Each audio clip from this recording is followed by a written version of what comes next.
Hi, welcome to the Elle Russ Show, where I deliver content intended to inspire, educate, and motivate. Engage with me online at elleruss.com and on social media. Enjoy the show.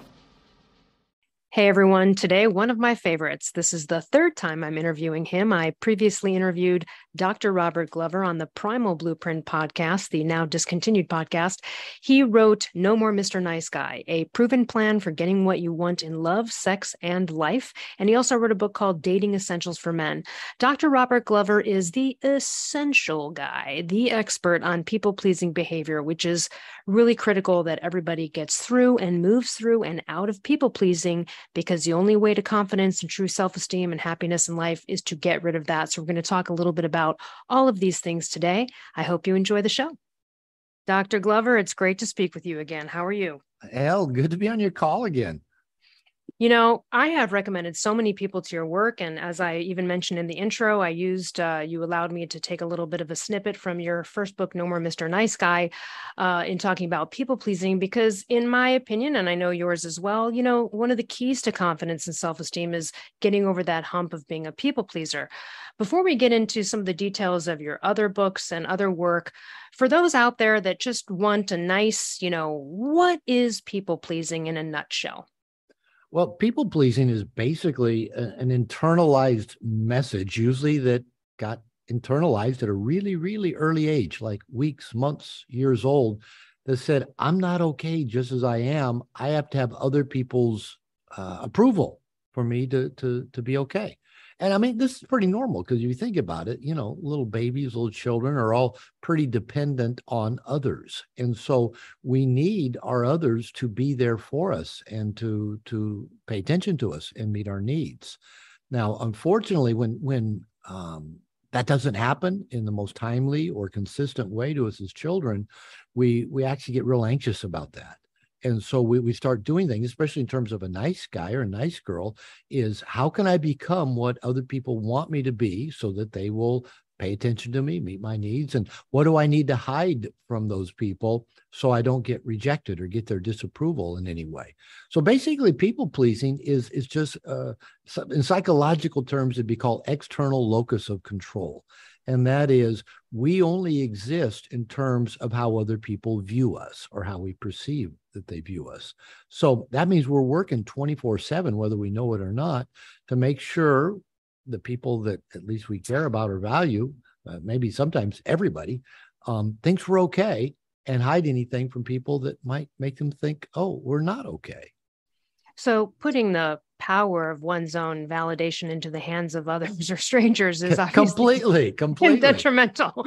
So let's talk. I mean, we'll give some specific examples in a minute, but let's talk about the pitfalls of being a people pleaser. So someone might go, well, what's wrong with that? Well, the fundamental thing, and this is really when I dive into in No More Mr. Nice Guy earlier in the book, because most people would say, well, what's wrong with being a nice guy? What's wrong with being a nice girl? But the problem is that you're inauthentic, which means you're not really honest. Because if you're trying to get other people's approval, validation, get them to like you, get them not to disapprove of you, you're not being you. You're not just showing up and be the you that you are and asking for what you want and being clear with your needs and your wants. And you're just hiding. And that makes you fundamentally dishonest, which is really a big wake-up call for a lot of people pleasers, because most people pleasers, want to believe they're nice people. And nice people are honest, right? But the truth is, people that are trying to be, quote, nice are often completely dishonest. We're not being our true selves. I think it's a shock to people when they hear that, people pleasing is essentially lying. And it's like, wait, hold on, I'm not and you're like, yeah, you are.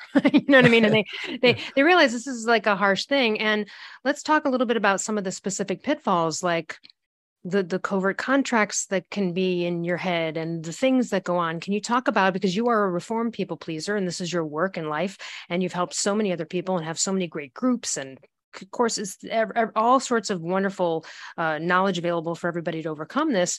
What are some of the internal workings that go on in one's head while you're in the midst of this, horrible this horrible dishonest thing? I'm smiling as you say I'm a reformed people pleaser. I'm a recovering there you go. Nice guy. Yeah, I you know what, here's the thing. because this isn't about being good or bad people. It's really just about trying to function and survive in the world. And we need people.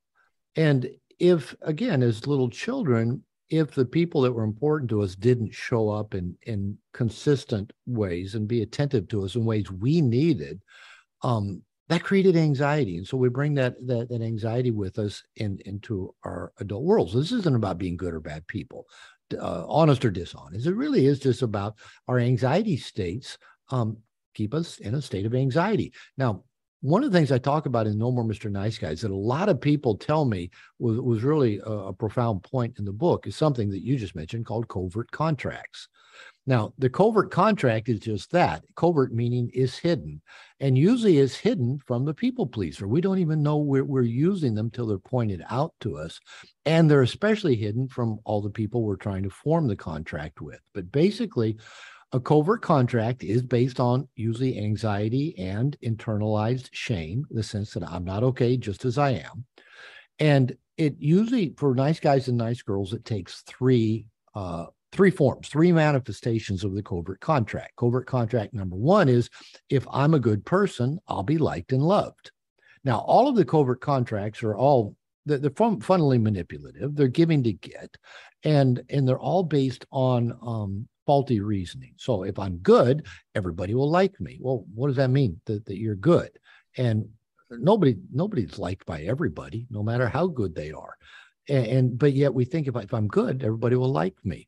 And so we're going around trying to do nice things for people, be generous, avoiding conflict, having a smile on our face, never being a moment's problem. And we think that will make people like us. But the truth is, people can't like you if you're not being you. I say in No More Mr. Nice Guy, people are attracted to other people's rough edges, not to some kind of outer facade of perfection.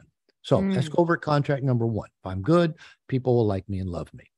Number two, and this is really insidious because usually the nice person isn't aware they're doing this, is that if I meet everybody else's needs without them having to ask, then they will meet my needs without me having to ask. But usually what we're doing to try to meet other people's needs, again, it's manipulative. I'll read your mind and try to figure out this nice thing to do for you. And then you'll read my mind, or you'll appreciate me for all of this. And then you'll do things to meet my needs. But again, the other people don't even know the contract exists.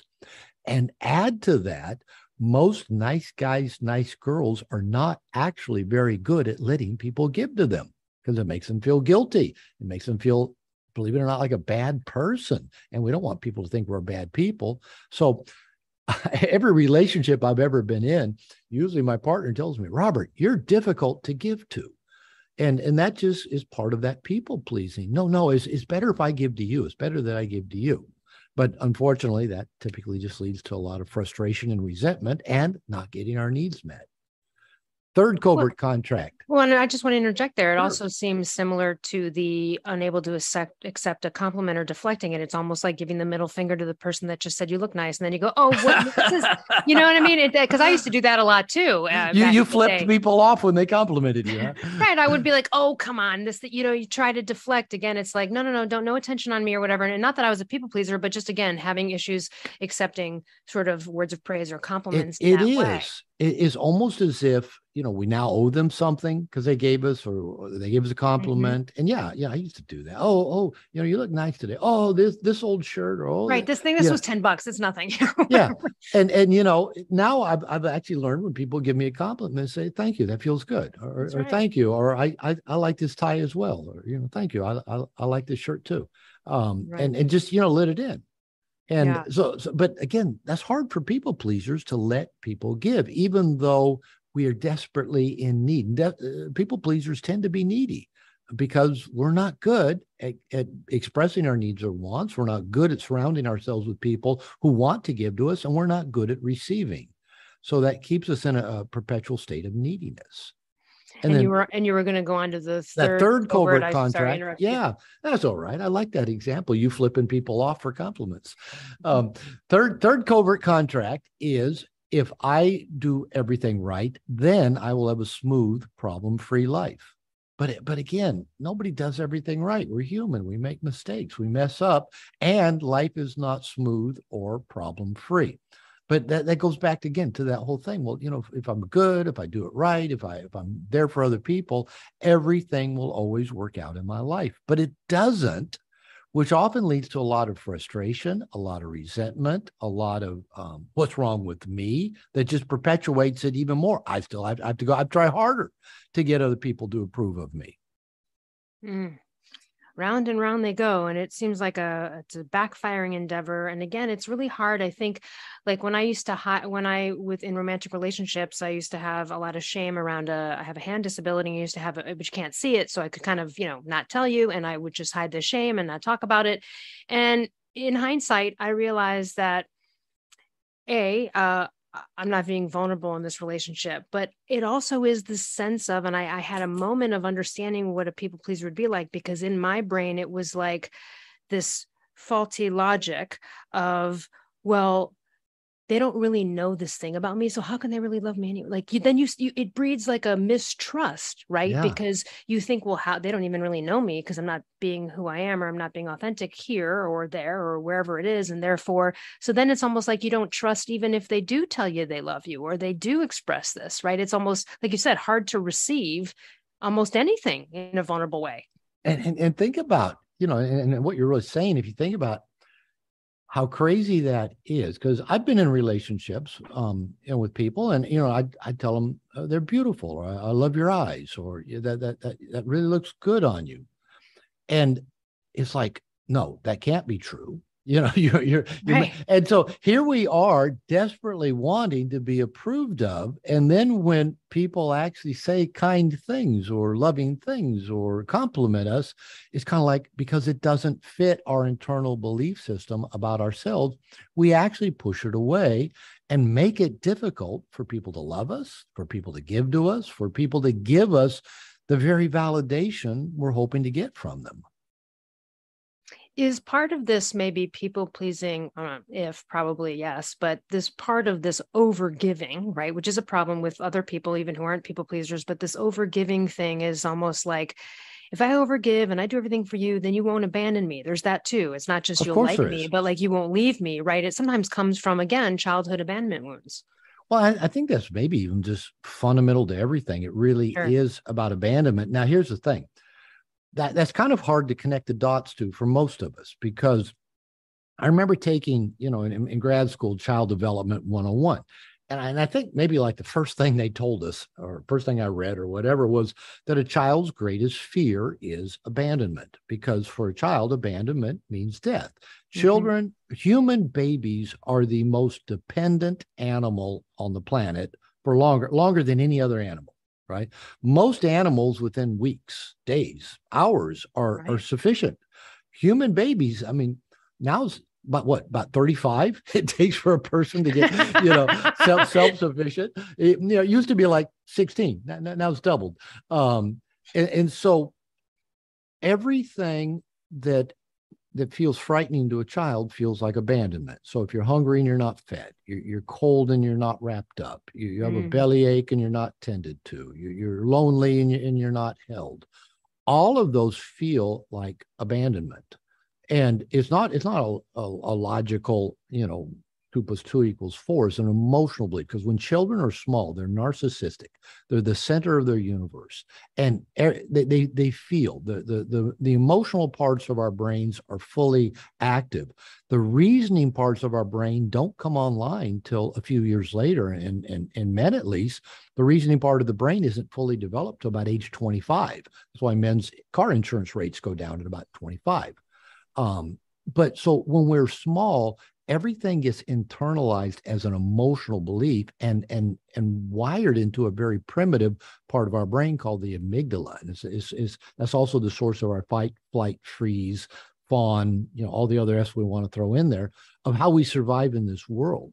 So even now as adults, when that anxiety state gets triggered in the primitive part of our brain, we're not actually thinking, I'm going to be abandoned, I'm going to die. If somebody seemingly rejects us or doesn't pay attention to us or doesn't smile at us or doesn't say thank you for, something we do, even though we're not thinking I'm going to die, it triggers an emotional reaction in us that feels like that. And so typically what most people pleasers do, as we've already mentioned, they either double down trying to give or do it right or hide themselves to get approval, or often they'll go into isolation. Now, ironically, a lot of people pleasers are kind of loners because it's a lot of hard work out there trying to get constant approval. It's exhausting, and you don't always get it. So, it's like there's not a big return on investment for all this work that you're doing, trying to get other people to say, you're okay. I'm never going to leave you. Even though we don't know that that's what we're searching for, that's the core emotional piece that goes back so far into childhood. It's so good. So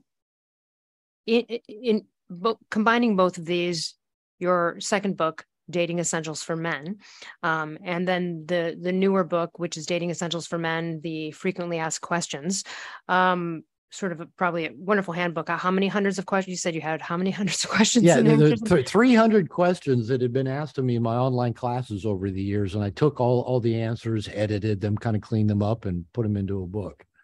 So I've got a situation. So I have a male friend who is currently recovering from people pleasing, doing a great job. I see the advancements. It's amazing, but they had a little bit of a slip up that I was able to sort of call them on, knowing that they were honest to me about, going forward, actually, because of your work, realize that they were a people pleaser.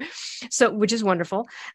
So they were dating, and they spoke to a woman online, and they had like an hour and a half, 2-hour conversation with her. And I'm hiking with this friend, and they said, I talked with this girl. She was really nice and everything, but like, I just don't want to meet her. And I go, okay, so what's the problem? Like, then don't meet her. And he's like, well, I mean, we talked for like 2 hours. She was really nice. And I said, hold on a minute. I said, I think your people pleasing might be creeping up here. I go, because I've had plenty of 1 hour, 2-hour conversations with guys online that I've never met. You have no fucking obligation to go meet a woman just because you had a 2-hour phone conversation. I go, and here's what's crazy. Oh, you mean we're not locked in?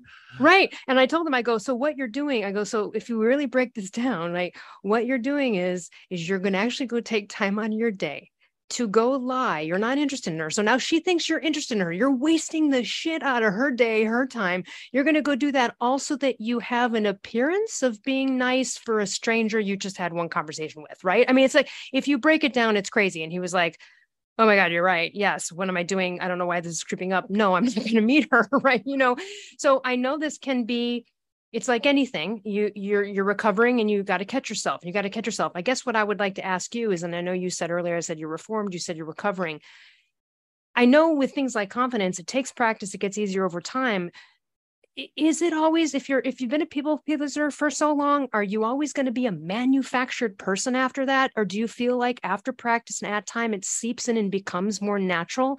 Because, my fear is I would be a little bit hesitant to be with someone who claimed to be a recovering people pleaser, because I would be like, well, that's kind of manufactured. If you don't already, like, I'd want it already inherently within you to not be that. I mean, I know that sounds harsh, but I'm just speaking honestly. So well, you give people the finger for compliments. So that's right. I mean, hey, you're out, yeah, scorched earth. Yeah. So just in that scenario, I'd love you to offer any thoughts on that. I just thought it was interesting, and it's a classic people pleaser move, right? He's willing to go meet this woman he doesn't want to meet. He only talked to her, just like, yeah, I owe her something now. Yeah, right. Here's the thing that yeah, can you trust a reformed or recovering people pleaser to some degree, but maybe not 100%? Here's the deal.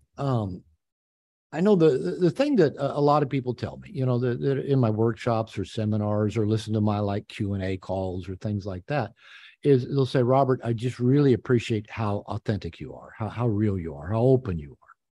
And I'll often say, and I take that as a great compliment, not in a people pleasing way, but because I value those qualities. And I tell people 30 years ago, nobody would have accused me of being authentic or transparent or open or vulnerable. I wasn't, because I was, I was licking my finger and holding it up, see which way the wind was blowing in every situation, trying to basically manage people's perceptions of me. Now, to answer the question of what do we do different about this, and how can we turn that around? It really goes back to, a word maybe could become a common buzzword nowadays, but it's really valid, is vulnerability. Mm-hmm. And that is putting ourselves in situations that reveal the real us to save people. And in No More Mr. Nice Guy, I say early in the book, don't try to do this work alone of being this recovering people pleaser. You need to find safe people, a coach, a therapist. I started in a 12-step group. I remember going to this 12-step group and just for the first time in my life, in my 30s, began to reveal things about me I'd never told anybody before. And, the worst thing that happened is people go, thanks for sharing, Robert. It's like nobody got freaked out. And, and they're sharing things about themselves that, that they thought was really bad about themselves. And I'm going, well, I don't know. I don't have judgment of that. Okay, you messed up. So I started putting myself in situations where I practiced being real, being me, being vulnerable. And to this day, I am in a men's program, and one of my main intentions in being in this group, I've been in this program for 5 years, is I just keep practicing being me, being real. My fuck ups, my insecurities, my doubts, my know-it-allism, my inner critical asshole. I just consciously put it all out there. And what is so amazing is that the more real I am, the more love just seems to rain down on me from the people in my life. And the more people say, Robert, I appreciate how authentic you are and how vulnerable you are, and that's inspiring to me. And we trust that. We trust authentic. It's trustworthy. It is, because what you see is what you get. And I think, especially in the dating world, if you think about it, the way most people date is fundamentally fraudulent. We're going to put our best foot forward. We're going to, when you sent me an email, yesterday, you said, "Oh, this is just online, so or on audio, so you don't have to be camera ready." And I sent you a message back. "Oh, you mean I don't have a good reason to shave, shower, and change my underwear?" I promise you, if we're going to go on a date, we're going to change our underwear. We're going to do everything to look our best, be our best, make our best impression. And I've been working with guys around dating since I had to learn how to date in my late 40s. And I'll tell guys, really your number one asset for dating, and it's true for women, of course, too, is to just be yourself. Now, what most guys will say, well, apparently being myself isn't particularly attractive to women because I can't get a date. And the question I always ask them is, really, when was the last time you actually let a woman you were interested in see the real you? Mm-hmm. When have you actually ever looked at the real you? When have you been vulnerable and worked at accepting yourself, warts and all?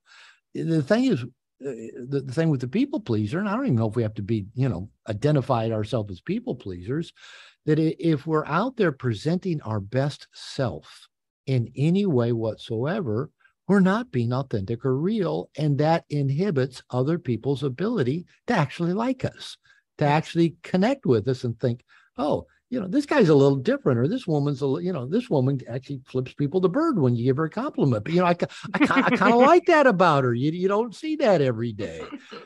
So being our real authentic selves is just so fucking attractive. But because we believe there's something fundamentally wrong with me, there's that internalized toxic shame, and think I have to make a good impression. And when it comes to dating, and again, I've been teaching men for about 20 years about dating. I didn't set out to be a dating guru, but once I learned how to do it myself, guys wanted to learn how. But one of the things I keep repeating to men, and the same thing's true for women, I tell guys, the purpose of dating is not to get a girlfriend. It's not to get laid. It's not all the things we think it is. The purpose of dating is to find out what is this person's nature and how do they fit into my life. Now, that means you are the decider.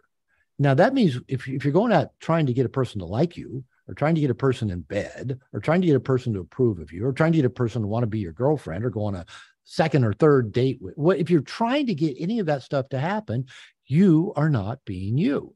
But if you're just going out and being you and seeing if that person really seems to click with you the way you are, and you like enough things about them to want to keep seeing them. And I tell guys all the time, I think it actually takes up to 3 years of conscious dating to truly know the depths of who somebody is. But if you're out there trying to get their approval, or trying to get them into bed, or trying to get them to not leave you, or never be mad at you, or never, if you're trying to get them to do anything, you're not being you, and you're not finding out who they really are, or if they fit into your life. I'm not sure if I read this or not. I could be wrong here, but people pleasers in relationships, when they want it to end, do they passively aggressively like make it so the other person can do it for them? Like that's one way. I'm one of the keys to I'm a terrible ender, and I own that. I have my first 2 wives, didn't want anything to do with me for quite some time after I badly ended those relationships, because I didn't end them much sooner, and I wasn't honest. I wasn't truth. I wasn't real. But it's kind of ironic, when I got out there in the dating world and decided I was going to be authentic and be a good ender. If a relationship wasn't what I wanted long term, I would end it in a direct, timely manner.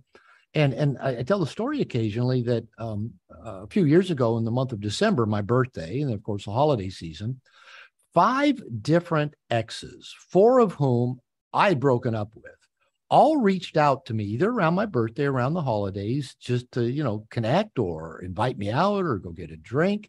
And like, one of them had ended it with me pretty early on, but the other 4, I'd actually been the ender.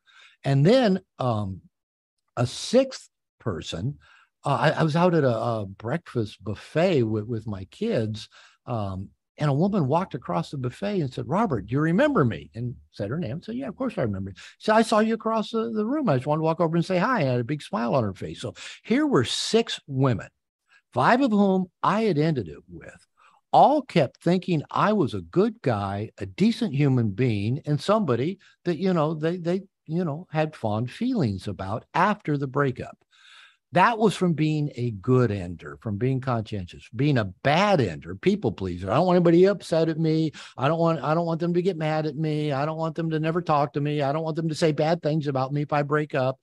Those led to bad breakups, to where people I've been with for years, one of whom, mothered my son, didn't want anything to do with me for a long time, just because being a people pleaser made me such a bad ender that I wasn't a very good person in those contexts.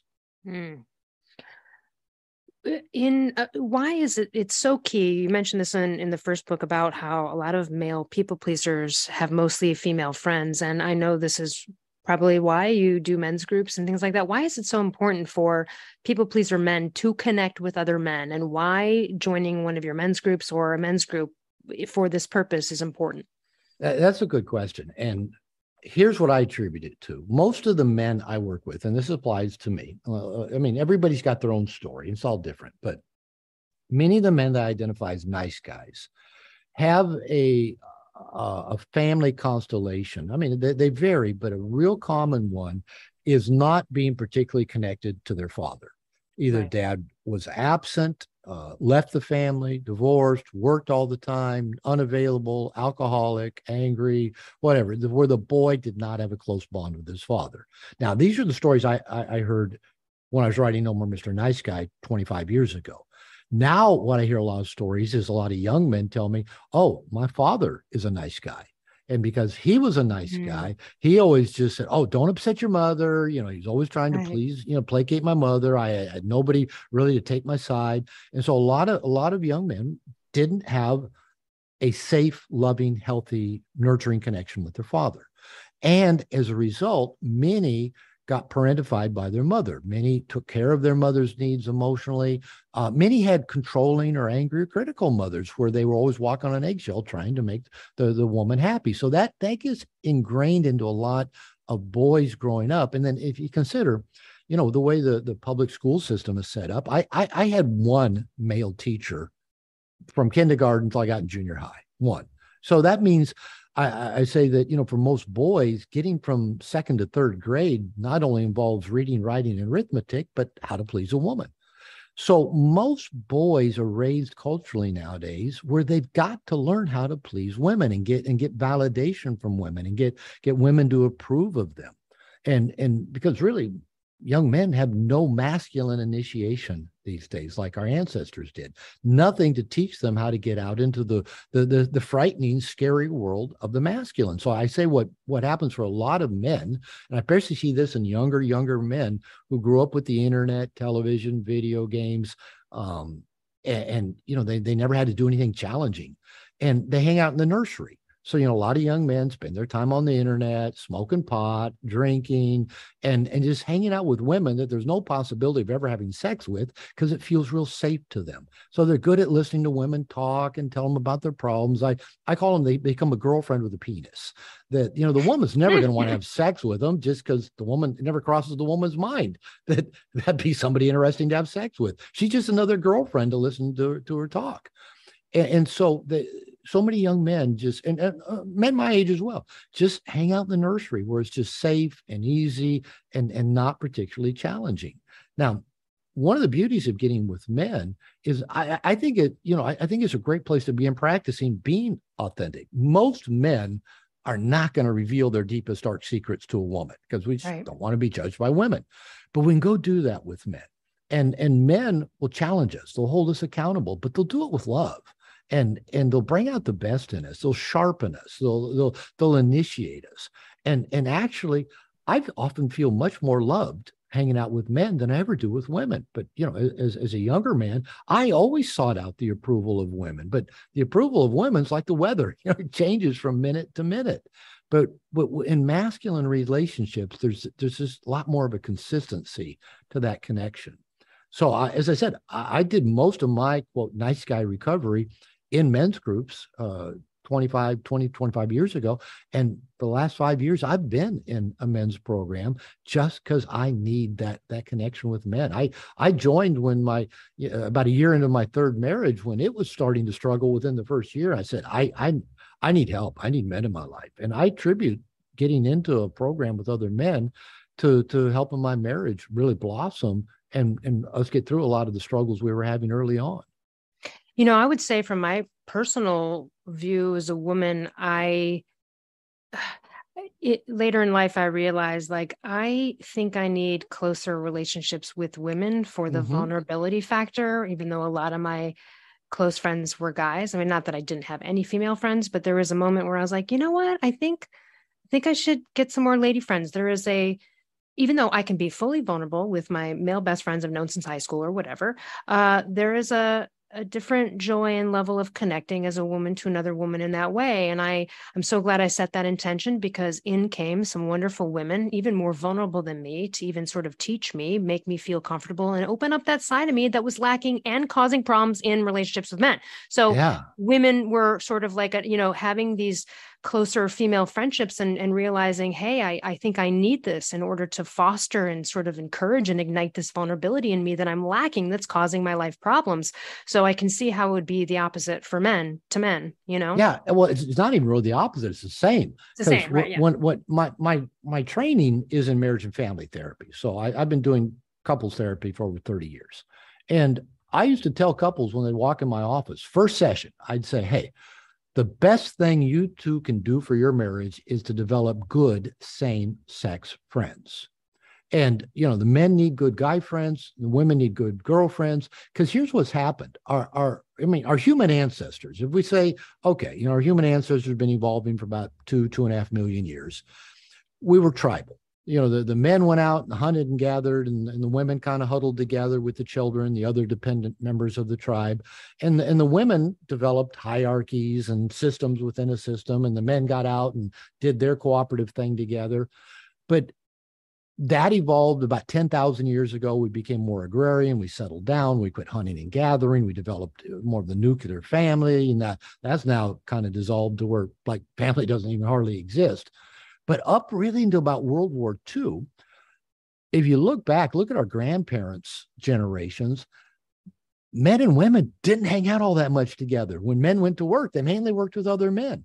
And, Mhm. you know, women, I mean, we're talking about what might be called stereotypical gender roles, but the Sure. women were kind of with other women and raising the children. And I'm not saying that's the way it has to be. What I'm saying Our is that history. Yeah. for most of human existence, how our human DNA is wired, men have always spent time with men doing guy things. Women have always spent time with women doing women things. We now have kind of this romantic ideal that a man and woman are going to meet each other, can let go of everything else, all their friends, all their activities, all their passions, move in together. They're going to see everything the same, have all the shared interests, want to spend all their time together. And this is somehow going to work out for a lifetime. And it doesn't. And we wonder why. Well, I must have picked the wrong person. That's why it isn't working out. No, we're trying to do something that's not natural. Well, right. You're going against your DNA. And by everyone listening is so excited about this portion of the conversation, because, you know, you might have forgotten, but I'm an ancestral health expert. So when we talk about, when you're going back to, you know, talking about, you know, agricultural revolution 10,000 years ago and evolving, but this is true. We cannot escape this DNA in the differences, you know, and they will come out. And so we can work with it. We're trying to adapt to a modern world with our own DNA, but it's in there. Yeah. And so what I tell people, I said, I know this sounds weird coming from a relationship therapist, quote, expert, is that pair bonded, lifelong, monogamous relationships with the opposite sex are not natural. And in general, they don't work. Now, but the caveat is, if we can approach them consciously, they are powerful personal growth machines. The very fact that they're not wired into our DNA, that we're not wired to do that, and yet that's still culturally what we're primarily handed, is how you get companionship, love, and sexual access. If we approach this consciously and treat it as a powerful personal growth machine and a powerful learning laboratory, relationships are amazing. But we just kind of got to let go of this expectation that somehow we're going to meet the right person and live happily ever after. That never happens. Want to get into some dating essentials for men, and then I would love to hear some of the Q&As, maybe a few examples out of the new book.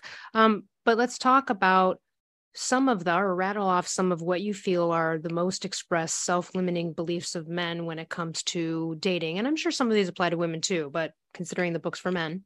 Well, you know, the one you mentioned earlier about your friend is you know, pretty common. And that is what I discovered about me, self-limiting belief about me. And it's when I got out in the dating world. And what I found a lot of other men have is that men think they have to date on what they perceive to be women's terms. You know, what women want from dating and relationship. And I know when I got out dating in my late 40s, and I'd not dated since college, I wasn't good at it then.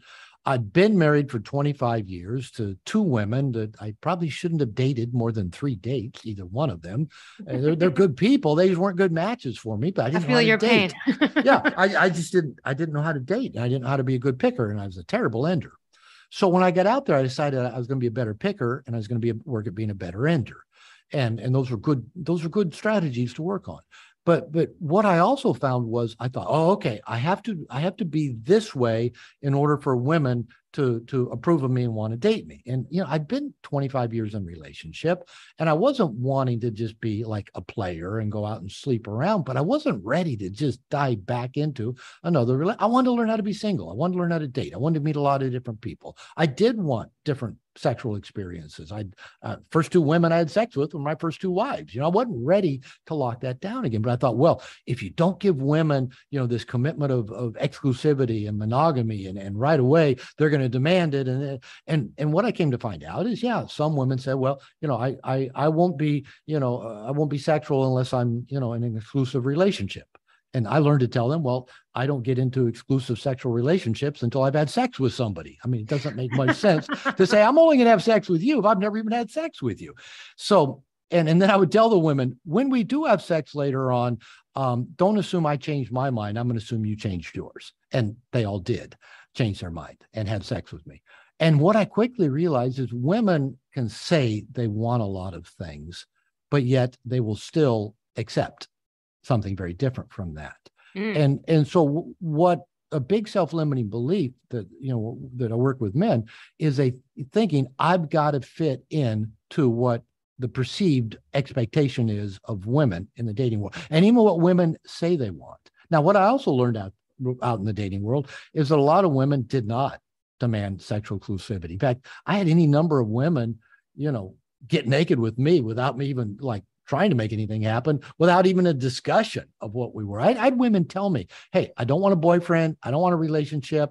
I'm a single mom. I haven't been laid in 6 months. I just want to feel close. And you're like, welcome to my living room. Yeah. Come right in. Good deal.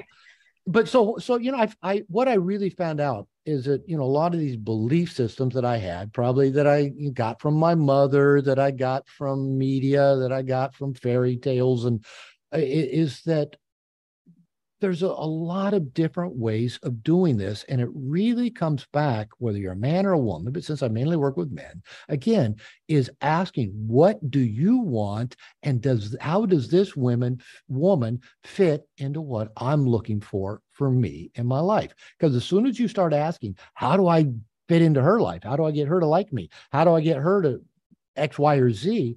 You've lost your integrity and you've lost your authenticity, and you're just you've formed a relationship that's now going to be built on you constantly having to figure out what she wants, what she thinks is going to make her happy. And I found a lot of times with women, what they think makes them happy doesn't.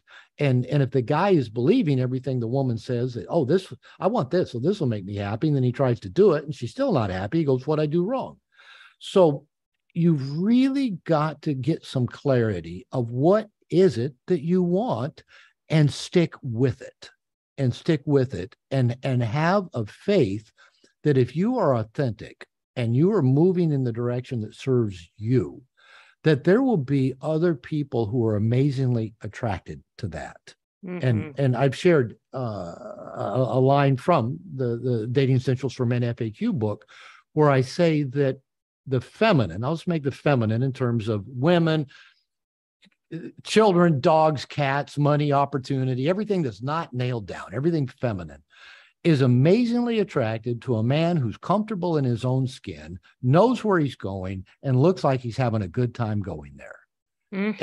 And whenever I say that in front of women, I get that exact same sound that you just you know made. why? Because guess what? That's like primal kind of alpha. That's what so we might test, we might do some things to test. He's going to be around. He's going to protect me. I need someone to build a cave. And right. It's still this like primal DNA coming through. I find that refreshing, and I love that. It's very attractive. Yeah. And let's even take it a step further, talking about men's self-limiting beliefs. Let's talk about the alpha thing for a minute. I agree that feels alpha to a feminine, but here's the thing. All these dating gurus out there, so-called, evolutionary psychologists, red pill experts, all these guys that, basically say, you got to be alpha, you can't be beta, you can't be blue pill, you got to be this. And so one big self-limiting belief, thank goodness for the internet, with so many men out there, is that if I'm not an alpha, I have to settle. Women, I won't get, there's a term I hear men use a lot. They go, I want a quality woman. And I go, okay, I think you and I both know what that is code for. You want a hot woman. You want the woman that other guys will envy, and will be hitting on your arm. So that, it makes up for your not feeling really good about yourself. It's still people, approval, people, at external validation. If I have a hot woman, I'll feel valuable. And then you'll also feel insecure because you'll keep being afraid she's going to leave you because you already feel like she's out of your league. So, but this thing that guys go, I got to be alpha. I got to be alpha. The stuff that's out there on the internet, so much of it is just horse shit. No, you have to be you. You have to be authentic. Right, because that also, you don't want to manufacture. If you're somewhat of a beta guy, or you're like, a more sensitive like artist or whatever, like, you have your place too. There's plenty of women for you. Don't become a manufactured alpha version, because that's just not going to work out either. You can also be kind of beta alpha. You can do alpha moves. I guess what we consider alpha is being like upfront, taking charge. Some of the things that a beta man can still adopt without being what we're talking about in this false alpha. Yeah, really. Because if I had to, say, if I had to be honest, which I try to be, I'm a beta guy. I've got a real strong feminine side. I don't like conflict, and I'm not into power plays, and I like connection and the flow of love and snuggling. I mean, I love all that stuff, and I've learned. Because, again, I never had that masculine initiation of how do you be bold? How do you live with passion? How do you live life on your terms, which is alpha. Women are so attracted to a man who's doing things his own way. And so, for example, just little things. I dated a woman for a while. I met her in the U.S., but she was living in Berlin at the time. And her parents were military, so she had kind of both that dual culture of American, European culture. And I went to visit her. And so we hung out in Berlin and took a trip to London, and we're sightseeing in London. And she just stopped me and she said, "I need to know, are you going to open my door for me or not?" I thought, huh? What'd I do wrong? and she said, "No, I'm not mad at you." She said, I said, "Sometimes you open the door when we walk into a building. Sometimes you don't." And she goes, I don't care. You can open my door. You don't have to open my door. I just want to know what you're going to do so that I know what to expect. There's consistency there. And I thought for about half a second. I thought, I'll open your door for you. Since that day, that's been probably 17, 18 years ago, I've taught every woman in my life, including my mother, my granddaughter, wait, I will open your door. Now, that's a real alpha thing to do because I'm setting the tone. I'm leading. I'm giving the woman something to follow.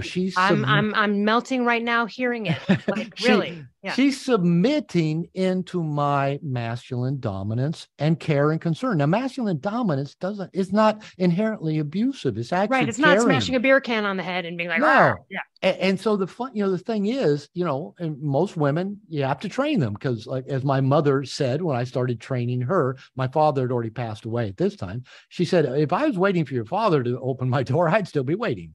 And because women have been trained, I got to go take care of everything myself. Yes, women can open their own door. But when a man, puts his hand on the leg and says, wait for me, I'll open your door. It's the best. And then I've chest bumped women back into the car, closed their door again and opened it again and smiled at them and said, we have rules here. You wait for me to open the door. And it's so playful, it's so loving, and it's not anything grand. It's not a big alpha gesture, but it gives a sense of consistency, of loving dominance, of consciousness, of paying attention that in my experience, most women find really a breath of fresh air. My wife and I. It's what we want. We want consistency. People, I think in general, want consistency. It's safe. It's trustworthy. That's why we are drawn towards authentic people and confidence. It's consistent. I know I'm going to get the truth. They're going to tell me like it is. Their opinion's going to be the one that really is. They're not going to bullshit me. I mean, this is all the things I think we look for in characters of quality people. Let's link that to another one of the self-limiting beliefs is that men often in dating think, I got to tell a woman what I think she wants to hear. Now, one thing I've been telling men, because I was not a particularly authentic, honest guy for a good part of my adult life. And what I figured out is that with my second wife, she's very intuitive. I'd be telling her something because I didn't want to be in trouble. I mean, how immature is that? I didn't want her mad at me. So I'm telling her something that's not the whole truth. And she would say, that's a lie. And she would say what she thought the real truth was. And she would often be wrong. She'd be right that I was not telling her the truth. I was lying. And I'm sitting here thinking, well, how did she know I'm lying? And she guessed wrong about the lie. So I still can deny, that I can deny to her. No, that's not true. That's not, that part's not true. But yeah, you're right. I'm lying.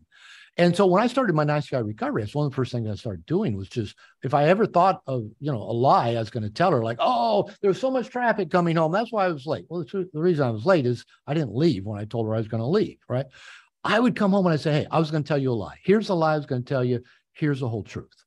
And what I quickly found out, and this was just kind of almost life-changing for me, is that most women can handle a difficult truth. They actually have respect for the man that shares a difficult truth, because they know if he'll share a difficult truth, you can trust everything about him.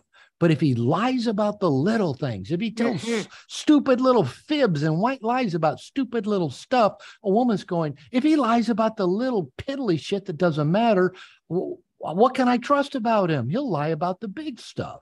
So women can handle a difficult truth. In fact, in my experience, they fall more in love with a guy that tells them the difficult truths rather than what he thinks they want to hear. That is so true. Give us a few, if you've got them off the cuff here, of a few of the question Q&As from the new one. Any you got juicy pickings out of the hundreds of. Well, the one that just comes to mind in this regard is around ghosting. And I'm sure if you get a bunch of women together, you'll get stories, of how they've been ghosted by men. But this, I think, is more and more I listen to men, the more they ask, is really one of the biggest questions men ask me is, why do women ghost you? Why, when things are going well, she's expressive, maybe even being sexual with you, and then disappears? What is that about? And, I personally, coming from a guy point of view, I have to analyze it from a male brain. I think there's probably a number of factors that might go into why a woman, I'm not making this up. I've had women tell me, Robert, you're the most amazing man I've ever met. I can't believe you came into my life. I feel so fortunate, so lucky. And then I've never heard from them again. Or, I don't hear from them for a week or two. And then they go, I've decided to take a break from dating. Or I've decided to give my ex another try. I went out with one woman. We dated for almost a couple of months. We there was a little gap in there for part of the time, and we were coming along far enough that I had what I call the pre-sex talk.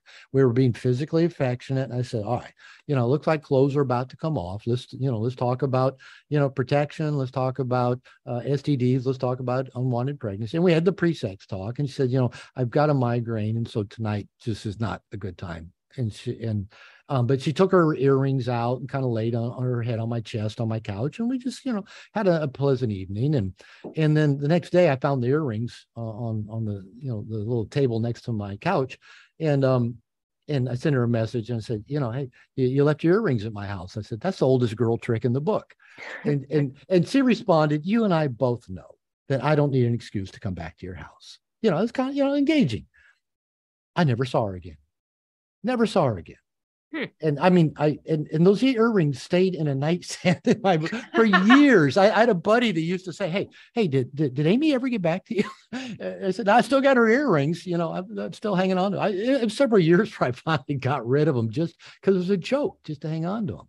Now, why does that happen? I don't know if I got the best explanation. I think many women keep their running shoes laced up when they get into a relationship. And my theory about this is because for the feminine, the ultimate bliss is to be opened and penetrated by a conscious man. In this case, we're talking about dating. It could be other experiences. So that means that their sense of well-being, love, the flow of love, is coming from outside of them. Now, this isn't the same as people pleasing, but it does mean somebody else does have control over my flow of love, right? Mm-hmm. If I open, that person now has some degree of control. They can take it away. And I think a lot of women keep themselves pretty guarded about, he could, he says he loves me now, or he's being loving now, but that might end real soon. Because most women, by the time they reach early adulthood, have had a lot of painful experiences of being in love. And again, in the guy, they find out the guy was just using them, or the guy's sleeping around, or the guy, cheats on them with their best friend, or the guy leaves them. And for the feminine, the depth of deepest desire is connection and the flow of love. That means the feminine part of ourselves, in men and women, is dependent on the other for that flow of love. Now, we can do lots of things to love ourselves, and I'm a big advocate and preacher of that. But I think for a lot of women, because of that strong feminine side, live in a constant state of fear. This could go away at any minute, so I better leave my running shoes laced up just in case. Now, my other part of the theory is that now with all of the dating apps and swipe right and all Mhm. the access women have to constant attention. I tell guys, especially if they meet a woman online, a woman who is at least average looking or better, a 6 or better, has constant male attention, constant, messages every day, offers, let me take you out. Let me take you to Europe. Let me take you wine tasting, a constant.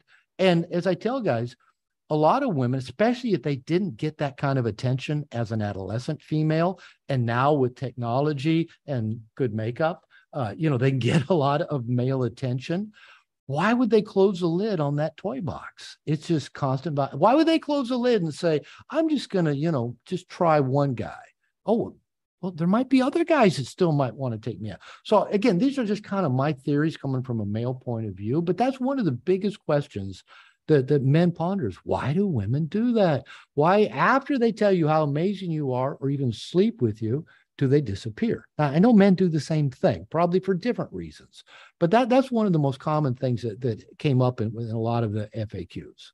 That's interesting because I've noticed in my experience, I've done a lot of online dating, and in talking to people about it, I've noticed that the men and women that are people pleasers will go on for the validation. Yes. Where I don't. If I'm not interested in dating, then I'm just off the app. I don't need to fuel. Well, again, I'm not a people pleaser, so whatever. But I notice that too. I'll notice they'll go on just because it's a validation of how many women are, looking at them or whatever. And I try to explain to them, I'm not sure that's the best endeavor for that, even though it might light you up and hit your dopamine for a second. But it's sort of getting into that external validation thing. Yeah, and it really is. And tie into that, the bad ender part of that, kind of like you were talking about your friend. He might have actually spent X amount of time with a woman he wasn't all that interested in, just because he didn't want to be a good ender and take the risk of maybe hurting her feelings or her thinking he was a bad man. Because we again, people pleaser males, especially nice guys, don't want women upset at us, and we don't want them thinking we're bad men. So sometimes we'll stick around way too long when we knew a long time ago we really didn't want to keep seeing this person.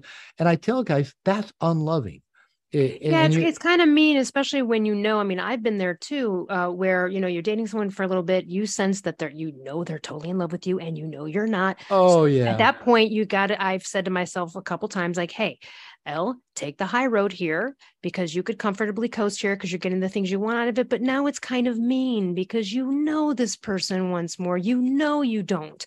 And so be the better, take the high road and end it for their sake, because you're the stronger one here emotionally, just inside that. I've had to make that decision a couple of times. Well, and that also relates to another actually fairly common, FAQ for men around dating, is guys will say, oh, okay, I met this woman, we, kind of hit it off, and, we're having really good sex, real regular.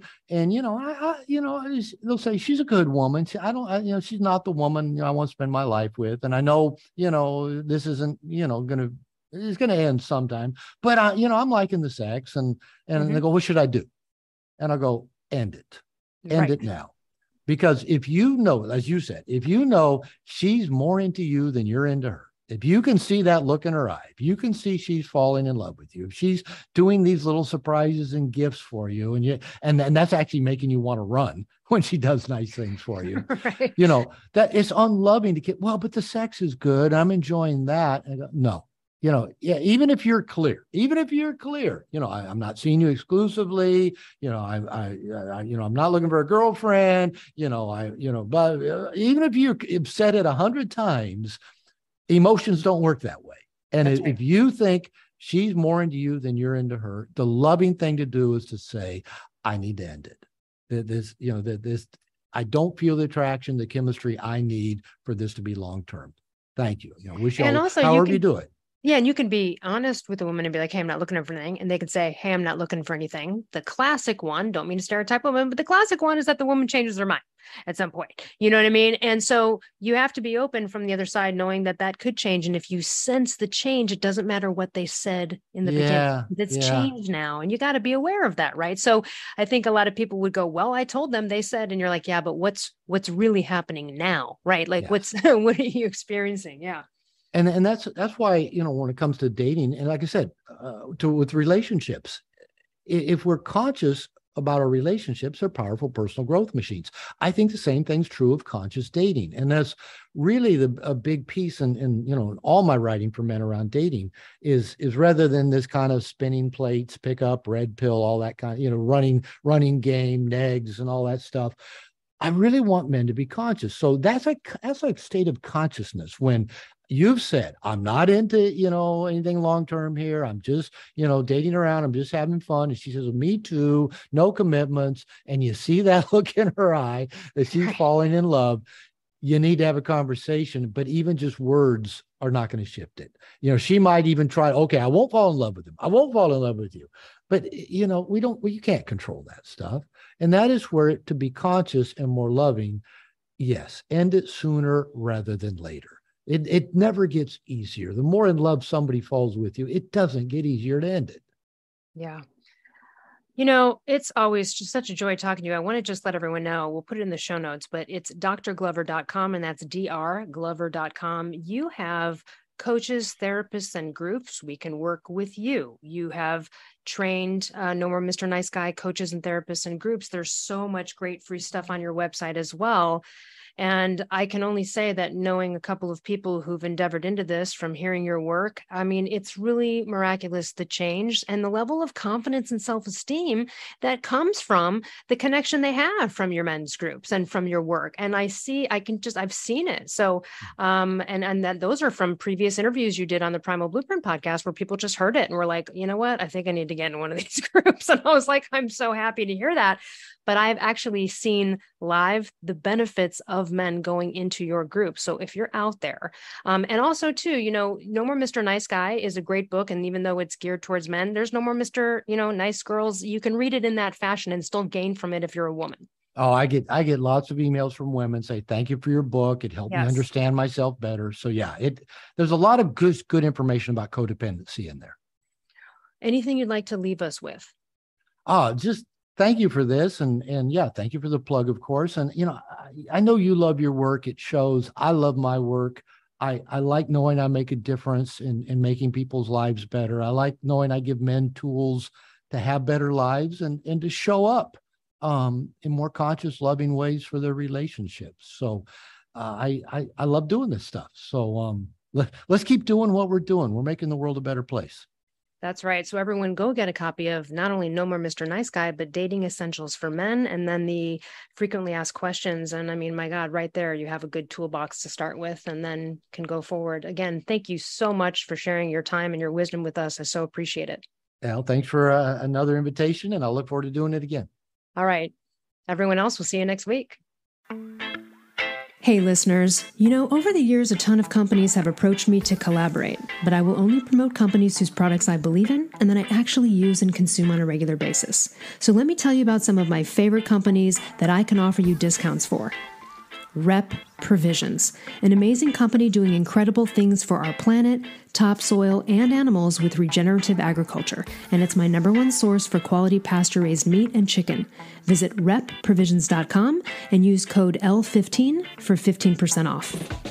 I'm also obsessed with a company called Carnivore Crisps. They make a lean, all-natural, and delicious alternative to conventional snacking, made with just real meat and real salt. Totally addictive, and my favorite ones are the beef brisket and the ribeye. Visit carnivorecrisps.com and use code PALEO10 for 10% off. I also love and regularly use Paleo Valley products. They make amazing supplements and delicious paleo products. I use the superfood greens powder, grass-fed beef sticks, the organ complex, and their bone broth bars. I love the lemon and apple. I also use their essential C complex and more. Visit paleovalley.com/promos/Elle Russ for 15% off. I also love Primal Kitchen. They make delicious paleo-approved, gluten-free, grain-free, soy-free, and no refined sugar products. And I use them daily, from their collagen powders and sauces and marinades to their avocado and olive oil. So good, so healthy. Visit primalkitchen.com and use code L10 for 10% off.